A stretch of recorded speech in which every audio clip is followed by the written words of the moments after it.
São João 14, verso 15 e 16, diz o seguinte: se me amais, guardai os meus mandamentos, e eu rogarei ao Pai, e ele vos dará outro Consolador para que fique convosco para sempre.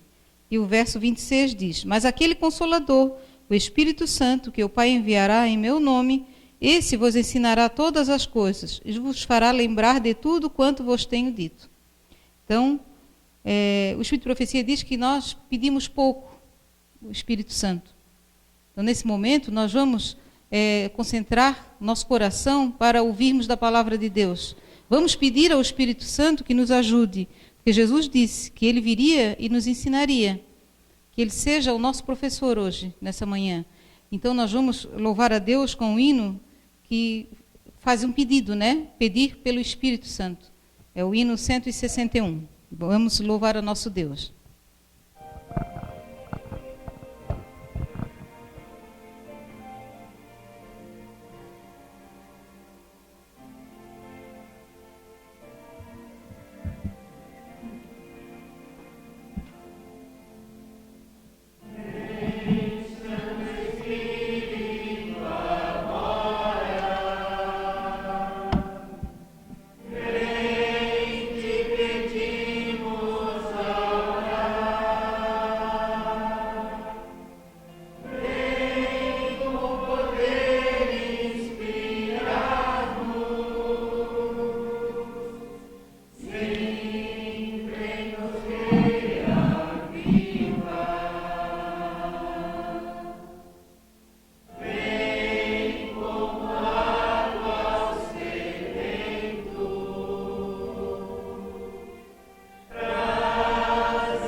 Amém. Convido o irmão Marcos Antônio a vir à frente e dirigir uma palavra de oração.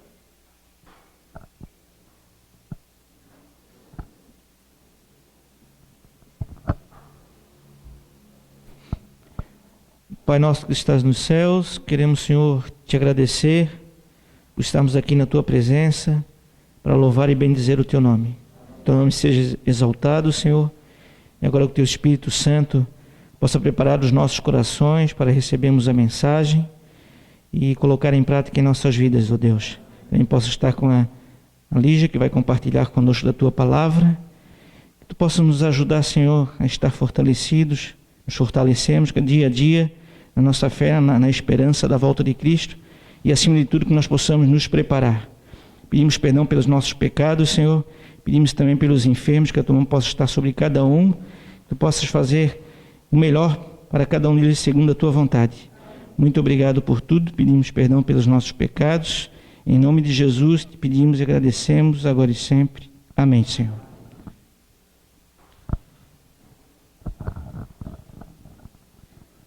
Mais uma vez, bom dia e feliz sábado a todos. Que a paz do nosso Senhor Jesus Cristo esteja com todos nós. Nós temos estudado na lição desse trimestre Gálatas sobre a graça de Cristo, né? A graça que nos salva. E temos falado também da função que tem a lei, né? Nessa parte. Então, eu gostaria de falar nessa manhã, de nós estudarmos sobre o capítulo 56 de Mensagens Escolhidas, volume 1. Tá? A maior parte dos textos é desse capítulo, que fala sobre a lei perfeita. E o nosso verso, para nós começarmos a estudar essa manhã, está em Salmos 119. Salmo 119, quase todo, Davi fala sobre os mandamentos, né? O verso 11 e o verso 12, eu irei ler. Diz assim, ó: escondi a tua palavra no meu coração, para eu não pecar contra ti. Bendito és tu, ó Senhor. Ensina-me os teus estatutos. Ensina-me os teus mandamentos. Esse era o desejo do salmista, de guardar a palavra de Deus no coração. Nós sabemos essa expressão, guardar a palavra de Deus no coração, quer dizer na nossa mente. Guardar a palavra de Deus na nossa mente, os seus mandamentos, os seus estatutos, qual era o objetivo? Para Davi não pecar contra Deus. Eu pergunto para os irmãos, podem participar, como outras religiões, outras denominações veem a lei? Como eles veem a lei de Deus, a lei dos 10 mandamentos?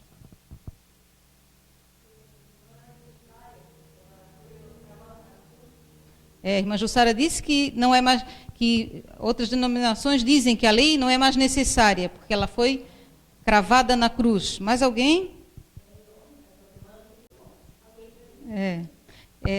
Como a irmã Marli falou, então que pessoas dizem que Jesus morreu e não precisa mais disso. Isso. E outra pergunta que eu faço aos irmãos: qual é o papel, que papel tem a lei, tá, em nossa salvação? O que a irmã Linda falou? Ela disse que nos mostra o pecado. E o que tem ela a ver com a nossa salvação?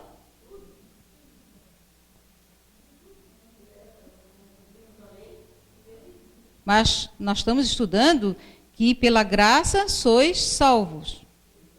A nossa salvação vem por meio de quem? De Cristo. Então tem a lei algum papel na nossa salvação? Ela nos leva a Cristo, disse o pastor Ailton. Então a lei, ela não nos salva. O papel que ela tem é de nos conduzir a Cristo. E é isso que nós vamos estudar essa manhã. Tá? Esse papel da lei, que aponta para o Salvador, porque o Salvador é Cristo. Então ele nos salvou, nada que a gente venha fazer vai ser merecedor de nós nos salvarmos, mas somente pelos méritos de Cristo. Mas a lei tem um papel, ela tem o papel de nos levar a Cristo. Porque, como disse a irmã Linda, ela aponta o pecado. E é isso que nós vamos ver, tá? Nessa manhã.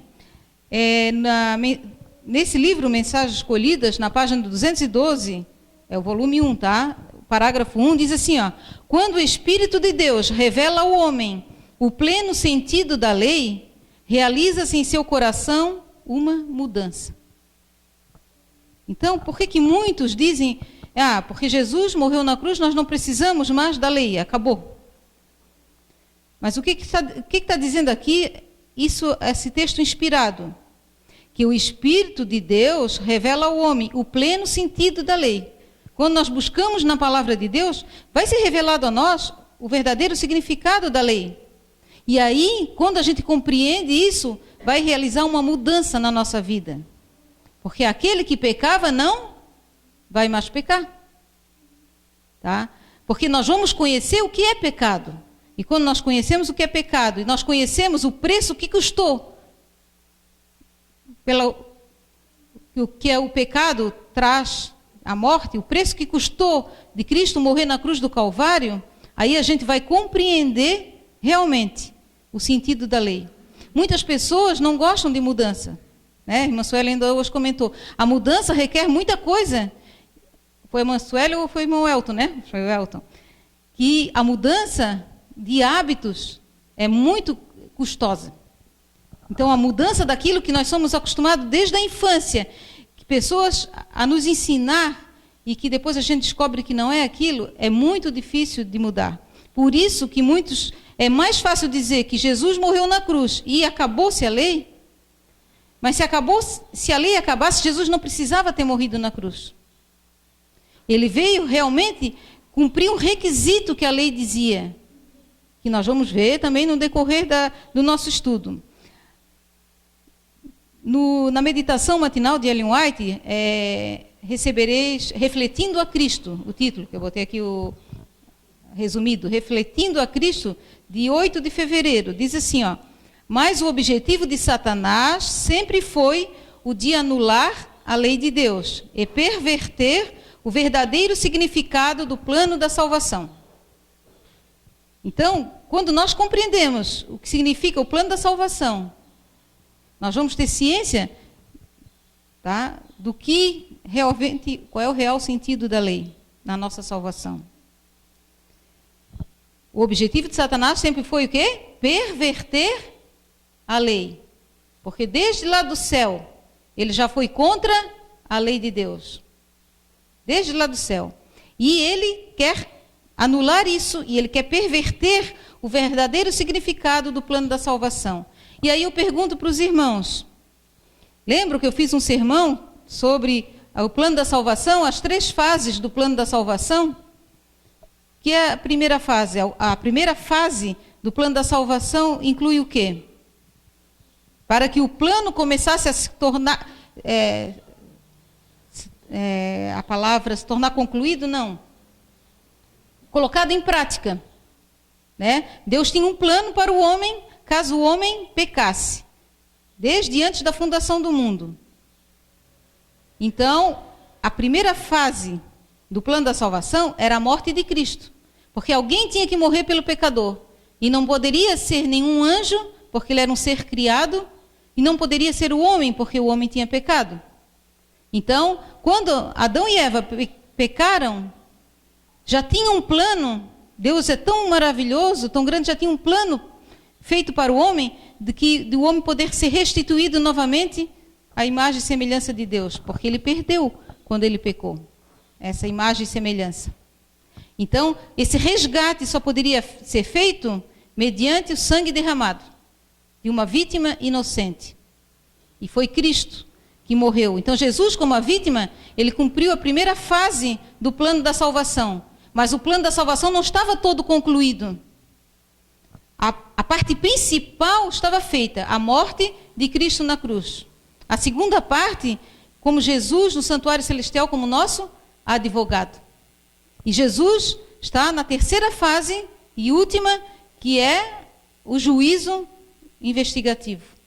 Ele ainda intercede por cada um dos que estão vivos, mas Jesus já está efetuando o julgamento daqueles que morreram em Cristo. Então, ele está efetuando a terceira parte do plano da salvação. Então, se Jesus tivesse morrido na cruz, cumpriu o requisito principal, mas se ele tivesse ficado no túmulo no terceiro dia e não tivesse ressurgido, o que seria? Estaríamos salvos? Não, porque o plano não está completo. Jesus morreu e ressuscitou e foi aos céus. E o verdadeiro propósito, tá, do plano da salvação, nós temos que ter ciência do que é. Qual é o verdadeiro propósito do plano da salvação? Parte principal, primeira coisa. Qual é a primeira parte, o principal do plano da salvação? Então, o objetivo, vamos dizer, mudar a palavra então. Qual era o objetivo do plano da salvação? Trazer o homem pecador de volta para Deus. Resgatar o homem do pecado. Então, esse foi o propósito principal do plano da salvação. Mas ele tem mais 2. Porque lá no texto que nós lemos, o objetivo de Satanás sempre foi o quê? Anular a lei, tá? E perverter o verdadeiro significado do plano da salvação. Então, o plano da salvação tem por objetivo nos resgatar de volta para Deus, trazer o pecador de volta para Deus. E qual o outro objetivo? Que Satanás tenta perverter? Reivindicar o caráter de Deus perante o universo. Porque desde lá do início, Satanás disse que Deus era injusto, que o homem não podia guardar a sua lei. Que o homem não, nem homem nem os anjos, que a lei de Deus era injusta. Então, ele perverteu o caráter de Deus perante todo o universo, com a sua rebelião. Então, o verdadeiro propósito do plano da salvação é salvação do homem, é reivindicar o caráter de Deus perante o universo, e Satanás tentou anular a lei. Então, agora, o verdadeiro propósito do plano da salvação, entre salvar o homem, restaurar o caráter de Deus perante o universo, é mostrar que a lei dele não muda, que a lei de Deus é imutável. Porque Jesus veio a esse mundo morrer porque a lei dizia que aquele que pecar, né, a morte viria. E ele se colocou no lugar do homem. Isso a gente precisa ter compreensão do verdadeiro plano da salvação, para a gente entender, tá, a lei perfeita. Vamos a Moisés, antes de nós lermos o texto, eu só vou dizer o texto, quem quiser anotar, tá? Moisés esteve com Deus em jejum pleno. Por quantos dias? 40 dias. Quando Deus disse para Moisés subir ao monte, que ele ia dar as suas leis, essas leis que já existiam, só não estavam escritas para o povo de Deus, Deus pediu que Moisés fosse a ele. E Moisés ficou em jejum completo. Tá? A prova disto, quem quiser anotar, porque Moisés disse, eu não bebi água, eu não comi e nem bebi nada. Então, ele esteve em jejum completo por 40 dias. A primeira vez está em Deuteronômio 10, versos 1, 2 e 4, e Deuteronômio 9, 9 e 10. E a segunda vez, Êxodo 34, verso 28 e 29. Moisés esteve em comunhão com Deus, plena. E a primeira vez, todos conhecem, ele desceu do monte trazendo as tábuas das leis, que o povo fez um concerto com Deus antes de Moisés subir ao monte, e o povo fez um concerto. Diz, tudo que o Senhor disser, nós faremos. E quando Moisés, após 40 dias, desceu do monte, o povo estava o quê? Se corrompendo, estava adorando um outro Deus, já quebrando aquela lei. Que eles mesmos, aquele concerto que eles mesmos disseram, tudo que o Senhor falar, nós faremos. E Deus, novamente, depois que Moisés intercedeu pelo povo, Deus disse, sobe ao monte que eu te darei novamente a lei. Só que dessa vez Moisés tinha que alisar as pedras. Ele mesmo tinha que preparar as pedras para que Deus escrevesse. E Deus escreveu. Tem uma citação de Ellen White na meditação matinal, A Fé pela Qual Vivo, de 15 de março, que diz assim, ó, a lei de Deus existia antes da criação do homem, ou do contrário, Adão não podia.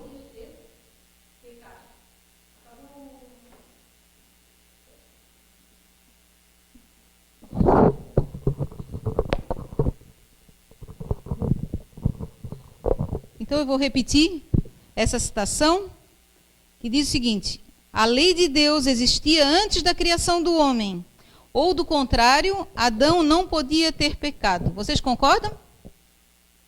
Porque se Adão não conhecesse lei nenhuma, não soubesse de nada, ia ser pecado Eva ter pego do fruto da árvore e ter dado ao marido? Não, porque não tinha lei a respeito disso.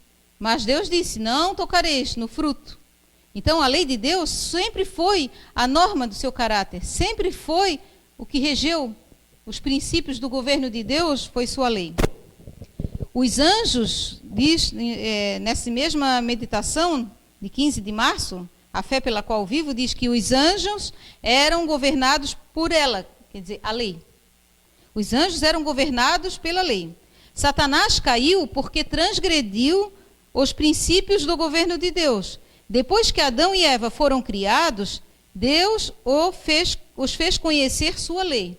Então a lei, ela não era escrita, era ela falada. Ela regia, era o que governava os princípios, né, do governo de Deus. E Adão e Eva, antes de caírem, eles já sabiam, eles tinham conhecimento da lei de Deus. Porque Deus mesmo fez conhecer a sua lei a Adão e Eva. Ela não estava escrita, mas foi-lhes revelada por Jeová. O próprio Deus revelou. E quando Eva pecou, transgrediu a lei de Deus, quais os mandamentos que Eva transgrediu?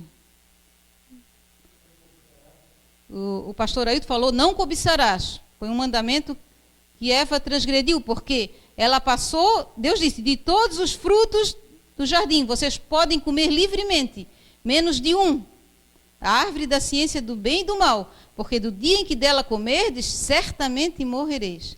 E Eva se afastou do seu marido, estava passeando sozinha. E aí, ela olhou.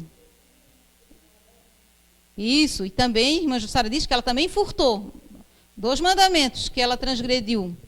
Ela cobiçou, porque diz que o fruto foi desejável aos olhos, né? Foi desejável. Então ela cobiçou aquele fruto. A irmã Jussara disse que ela furtou. O que mais? Eu marquei aqui 6 mandamentos. Não matarás. É um também. Como não matarás? Porque a partir do momento que ela comeu, a morte passou a existir. A morte veio ao homem, a todos os animais. Então, consequência futura. Ela não morreu naquele exato momento. Mas, por causa dela, muitos morrem, e morrem para toda a eternidade em pecado. Porque não aceitam, né, a lei de Deus. Todos tiveram oportunidade, tá? Ninguém vai dizer que não teve oportunidade de conhecer sobre Deus. Outro mandamento que ela transgrediu. Quando Satanás disse assim, ó, quando comer desse fruto, os vossos olhos se abrirão, vocês serão como Deus. Então, que mandamento que ela quebrou? Quando pegou do fruto, não terás outros deuses, porque ela queria ser igual a Deus. Assim como Satanás queria ser igual a Deus. Adão e Eva foram criados pelo próprio Deus. Então, eles eram filhos de Deus. Deus era pai e mãe deles. E quando ela transgrediu o que Deus tinha dito, ela quebrou o mandamento que diz, honra teu pai e a tua mãe. E quantos, então, mandamentos eles quebraram? Vamos ver? Tiago 2, verso 10. Quantos mandamentos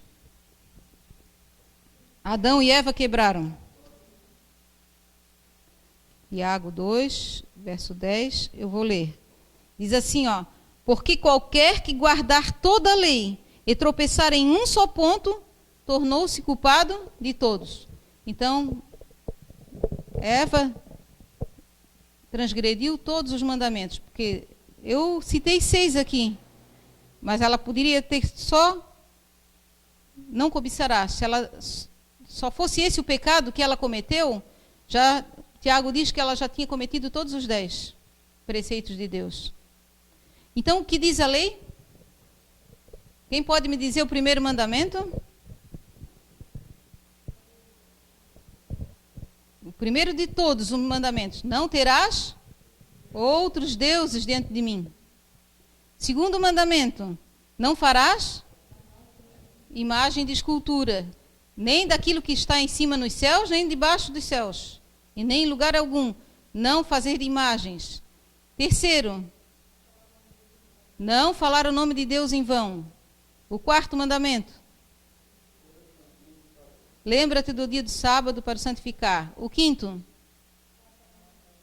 Isso. Honrar pai e mãe. O sexto. Não matarás. Sétimo. Não adulterarás. Oitavo.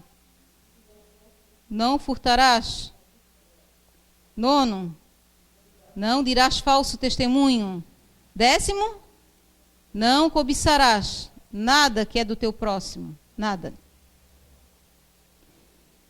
Mensagens Escolhidas, volume 2, na página 211, diz o seguinte: mas a lei requer que a própria alma seja pura e a mente santa, para que os pensamentos e as sensibilidades estejam de acordo com a norma de amor e justiça. Então, a lei é sua norma de amor e justiça. Quando a nossa alma está pura e a nossa mente santa, nós estamos representando o caráter de Deus. Aí a gente pode dizer, mas o homem não consegue. Satanás disse isso, o homem não consegue. Deus é injusto, mas Jesus veio mostrar para nós que a sua lei é uma lei de amor e justiça. Deus pensou no homem em todo momento, quando criou as suas leis. Em todo o seu governo celestial, ele pensou nos anjos, porque se andarmos de acordo com a lei, nós teremos o quê? A mente de Cristo, porque Cristo obedeceu a lei. A comunhão com Deus nos leva a ter uma mente pura. Quando Moisés desceu do monte, depois de 40 dias em plena comunhão com Deus, como estava seu rosto? Resplandecendo. Ele estava refletindo a glória de Deus. E o que é a glória de Deus? O seu caráter. Nós vamos ver mais adiante. A norma do caráter de Deus está aqui no livro Spalding e Megan, no volume 1.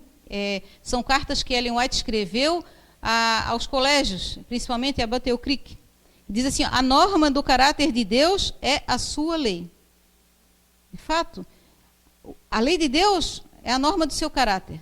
Então Jesus não poderia ter vindo morrer, porque a lei dizia, ele veio cumprir a lei e agora deixar o homem pecar do jeito que quisesse. Seria isso justo a Deus?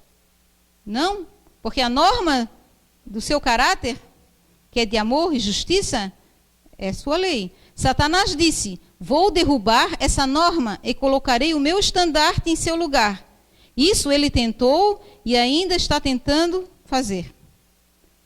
Satanás está tentando realmente desvirtuar e colocar outro estandarte no lugar, dizer que a lei acabou, não precisa mais ser guardada, que Cristo guardou por nós. Não, e Cristo foi um exemplo para nós. Cristo nos salvou do pecado e não no pecado. E em Êxodo 34, verso 6, vamos ver quando Moisés pediu para que Deus mostrasse, que ele pudesse ver a glória de Deus. Êxodo, capítulo 34, verso 6.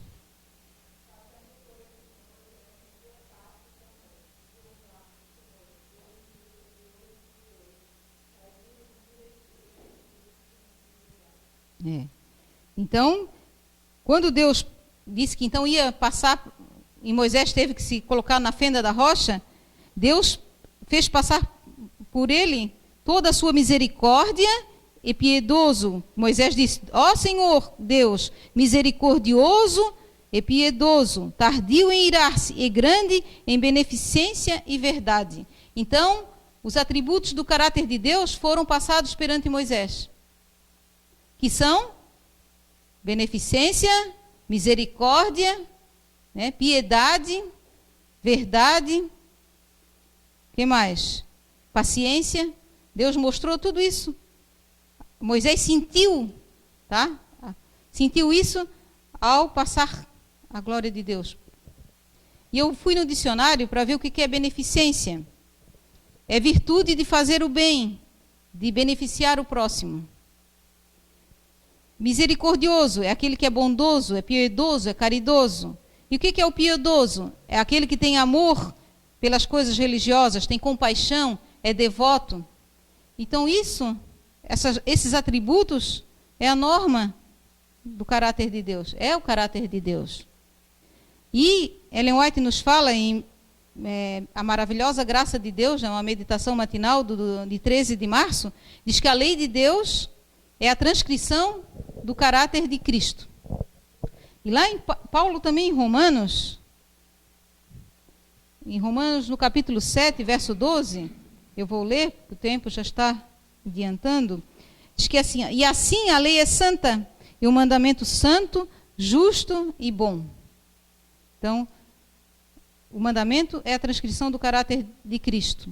E Tiago 1,25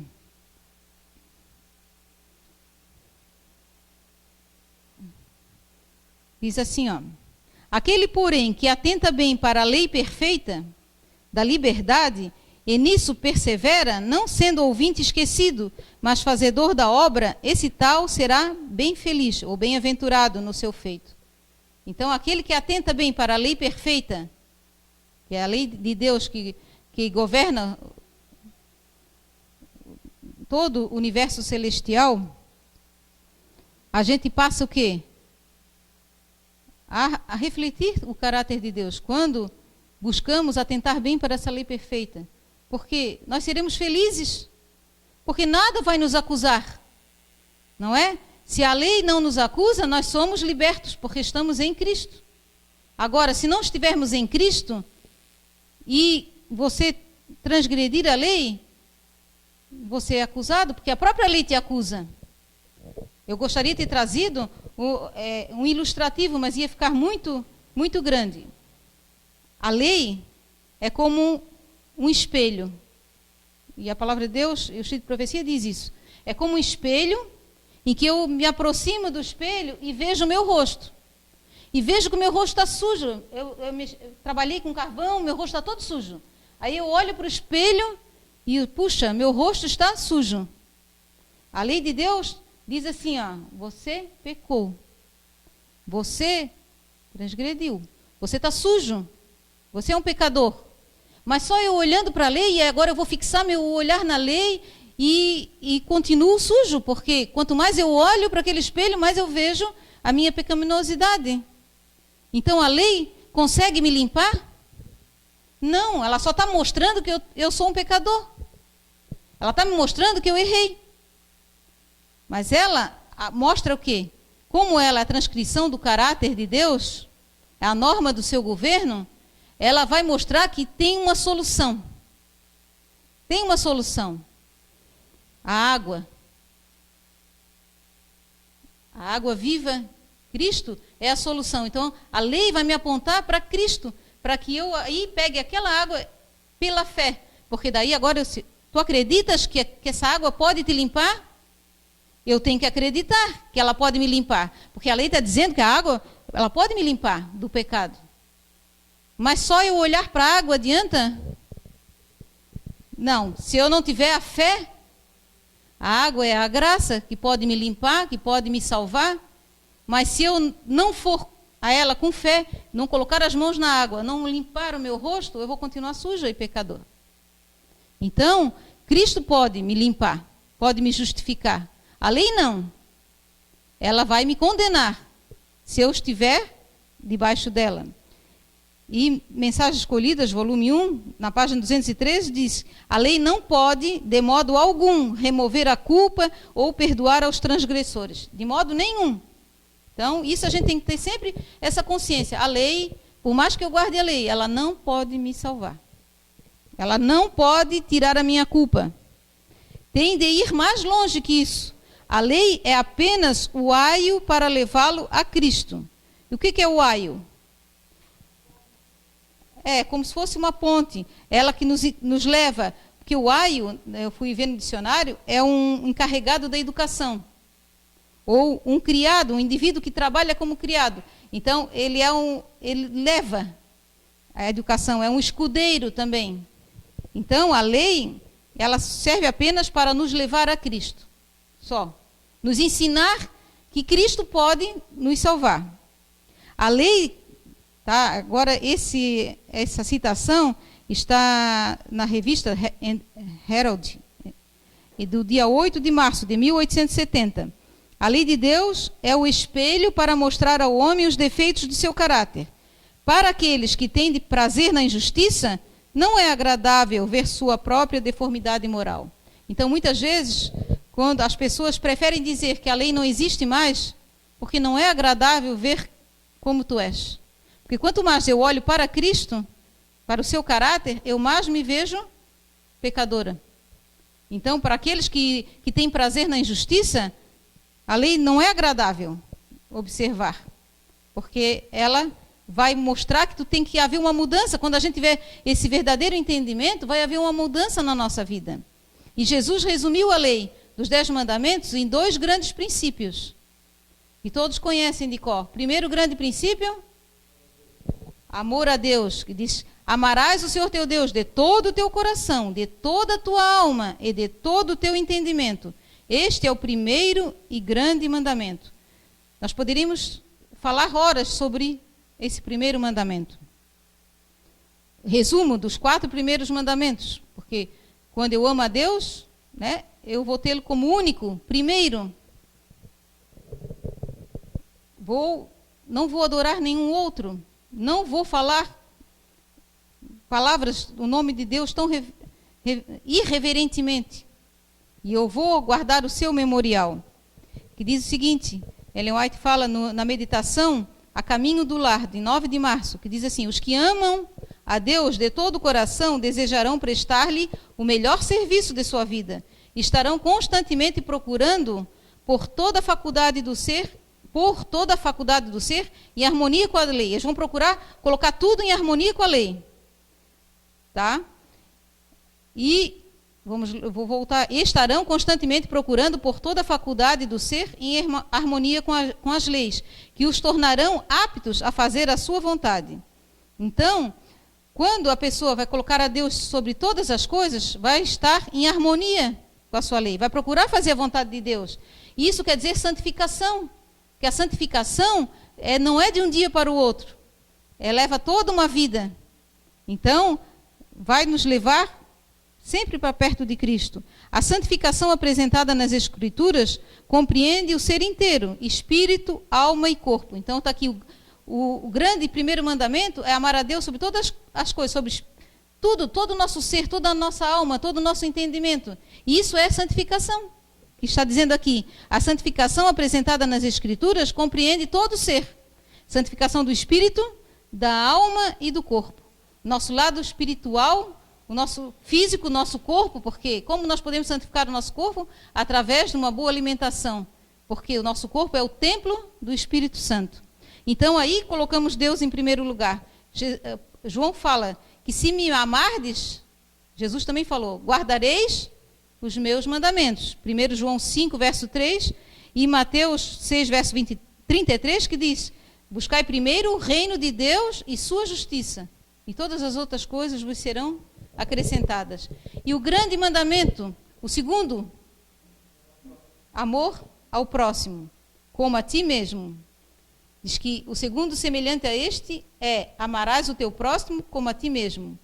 E na meditação matinal, minha consagração hoje, de 8 de agosto, diz: devemos mostrar supremo amor a Deus, devemos exaltar o seu memorial, que tem sido pisado por pés profanos. E com isto, manifestar misericórdia, benevolência e a mais terna piedade pela raça caída. Então, quando nós botamos a Deus em primeiro lugar, nós reivindicamos o seu memorial, seu dia santificado. Aí nós vamos poder manifestar isso aqui, ó, misericórdia, benevolência, piedade pelos pecadores, pelo próximo. E o que é isso que nós vimos? É a transcrição do caráter de Deus: benevolência, misericórdia, amor, piedade. Então isso a gente vai manifestar os atributos do caráter de Deus. Isso é um exercício, meus irmãos. Na outra meditação matinal, Filhos e Filhas de Deus, de 15 de fevereiro, que é o mesmo texto que está em Mensagens Escolhidas, diz assim, ó: sem o exercício desse amor, tá? Sem o exercício desse amor para com Deus e para com o próximo, a nossa mais alta profissão de fé não passa de hipocrisia. Se a gente diz que ama a Deus e não guarda os seus mandamentos, se a gente diz que ama a Deus e não ama o meu próximo, não manifesto benevolência para com ele, misericórdia, piedade e amor, eu sou um hipócrita. É forte, né? Diz que não adianta eu dizer que eu sou aquele cristão que faço todas as coisas, que vou à igreja, dou o dízimo, guardo os mandamentos de Deus, entre aspas, porque pensa que guarda, porque ele não está guardando. se eu tiver toda essa alta profissão de fé, mas não tiver esse amor, essa misericórdia, piedade, os atributos do caráter de Deus, eu não passo de hipocrisia. E Jesus terminou dizendo isso, que desses 2 mandamentos depende toda a lei e os profetas. Isso está em Mateus 22, do verso 37 ao verso 40. Então Jesus mesmo, ele disse que não veio para destruir a lei, em Mateus 5, verso 17. Ele veio para fazer cumprir. Nenhum dos 10 preceitos, está no Mensagens Escolhidas, nenhum dos 10 preceitos pode ser violado sem deslealdade para com o Deus do céu. O mínimo desvio de suas reivindicações por negligência ou transgressão deliberada é pecado. E todo pecado expõe o pecador à ira de Deus. O pecado é a transgressão da lei. Então, os termos do concerto, lá com o povo de Deus, lá com Moisés, era o quê? Obediência. Se obedecerdes, vocês terão a vida. Se não obedecerdes, estarão sob o juízo de Deus. E o povo disse, nós obedeceremos tudo que o Senhor nos tem ordenado. E quebraram o concerto. Mas os termos do concerto, hoje, ainda é o mesmo. É obediência. Jesus veio nos salvar. Jesus disse, se me amardes, guardareis os meus mandamentos. Então está incluído aí o amor. João 14, verso 15. E o último texto está na meditação matinal, o cuidado de Deus, de 10 de agosto, que diz, a condição da vida eterna é hoje justamente a mesma que sempre foi, a mesma.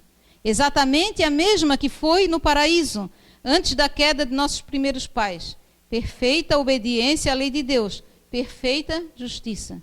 Então a norma, a condição de vida eterna, a lei não nos salva, mas ela não salva o pecador no pecado. Ela salva o pecador que aceitou a Cristo, a justiça de Cristo, aceitou a Cristo e foi a Ele com fé. Aí sim. Mas Jesus pede que a gente faça isso e o aceite. Então, é a obediência.